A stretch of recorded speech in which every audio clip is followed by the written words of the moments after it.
In a quiet valley, nestled between tall mountains and whispering forests, there lived a young man named Marco.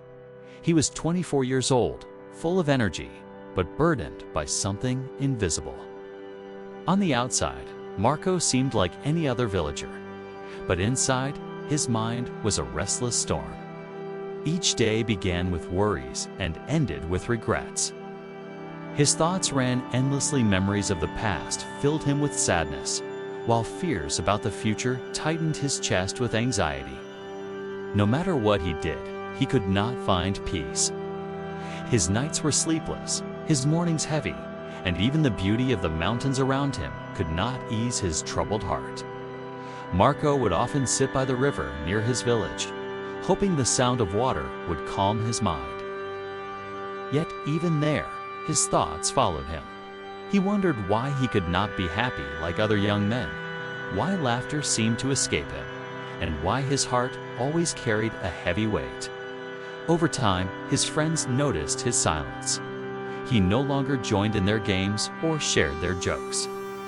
Even his family worried, but Marco could not explain the storm inside his head. One evening, as Marco sat under the fading light of the sky, he overheard some villagers talking. They spoke of a faraway place in the hills, a quiet village where an old man lived in solitude. This man, they said, had once been a famous psychologist in the great city. For many years, he had listened to the struggles of people, healed troubled minds, and taught them the path to inner peace. But in his old age, he had left the city behind, choosing instead the company of nature and silence. Still, from time to time, he welcomed travelers who sought his wisdom. Marco's heart stirred with hope. Could this man, who had guided so many, help him too? For the first time in many months, Marco felt a spark of determination. That night, though sleep did not come easily, his mind was set. He would find this wise old man, no matter how far the journey. The next morning, Marco prepared for the road. With little more than a walking stick and a small bundle of food, he set out. The path was long, winding through forests and steep hills. Days passed as Marco walked under the hot sun and through cold nights, sleeping under the open sky. Many times, his restless mind tried to distract him with doubts. What if the man cannot help me? What if this is just a waste of time? But Marco pressed on, guided by the faint hope that peace was waiting for him at the end of the journey. At last, after many days, Marco reached the village in the hills. It was a simple place, small houses surrounded by gardens, children laughing in the distance, and the smell of fresh bread drifting through the air. But among these houses, one stood out.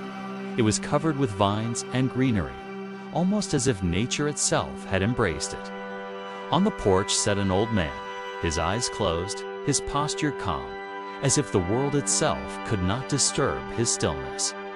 Marco approached quietly, his footsteps soft on the ground. For a moment, he hesitated. The old man radiated such peace that Marco felt unworthy to disturb him. But finally, gathering courage, he spoke. "Grandfather," he said gently, "my mind is troubled. It never stops racing. I live with sadness from my past and fear of what lies ahead. I long for peace, but I cannot find it. Can you help me?" The old man slowly opened his eyes. His gaze was calm, his smile gentle, like a grandfather greeting a child. "So," he said, "you have come searching for peace." Marco nodded eagerly. "Yes, grandfather. Please teach me how to find it." The old man rose and motioned for Marco to follow.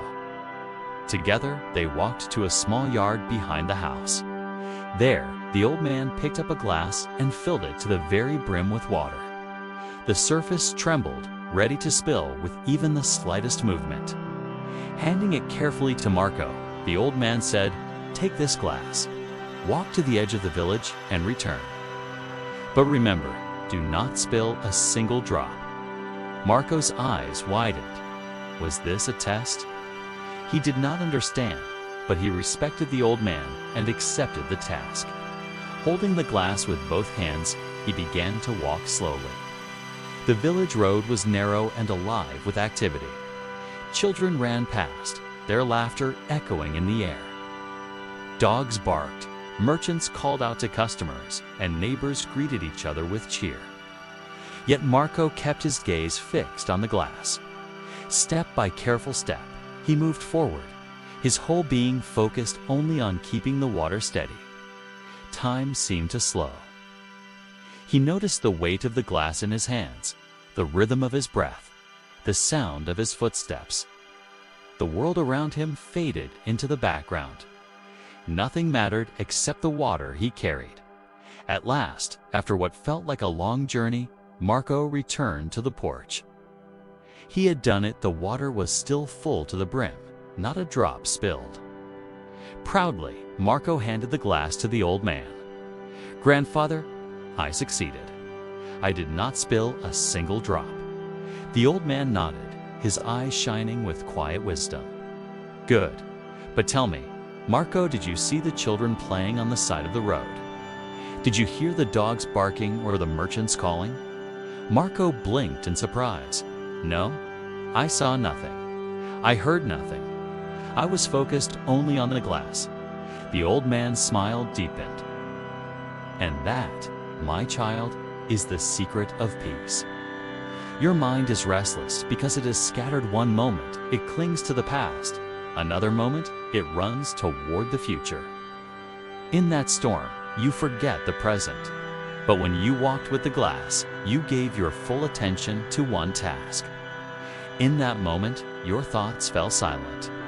You were not trapped in yesterday's regrets or tomorrow's fears. You were here, now. That is peace." The old man continued, his voice gentle yet powerful. "Life is full of noise. People will laugh, argue, call out, and sometimes even try to distract you. But you do not have to let them into your mind. When you anchor yourself in the present, when you give your full attention to this moment, you discover the stillness that was always within you. Peace does not come from outside. It is already inside you, waiting to be uncovered." Marco listened carefully. His heart, which had been heavy for so long, began to feel lighter. He realized that during his walk, when his mind was fixed only on the glass, he had indeed felt calm. No sadness, no worry, just presence. For the first time in years, he had experienced a quiet mind. "Grandfather," Marco whispered, "now I understand. Peace is not something to be found in distant places. It is here, in the present moment. If I learn to live in the now, I can calm my storm." The old man placed a hand on Marco's shoulder. "Remember, my child, the glass of water is your life. If you let your mind wander endlessly, you will spill it. But if you walk with awareness, you will carry it safely." And with peace. The sun was setting by then, painting the sky in gold and crimson.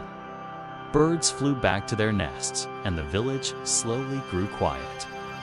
Marco stood in silence, breathing deeply, feeling something he had not felt in years, gentle peace spreading within.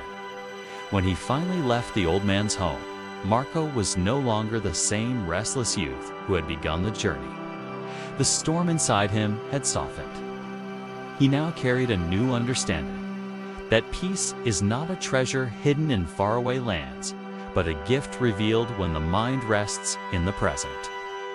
And as Marco walked down the mountain path toward home, the world seemed different. The air felt fresher, the sky brighter, the sound of the river clearer. But in truth, it was not the world that had changed, was Marco himself.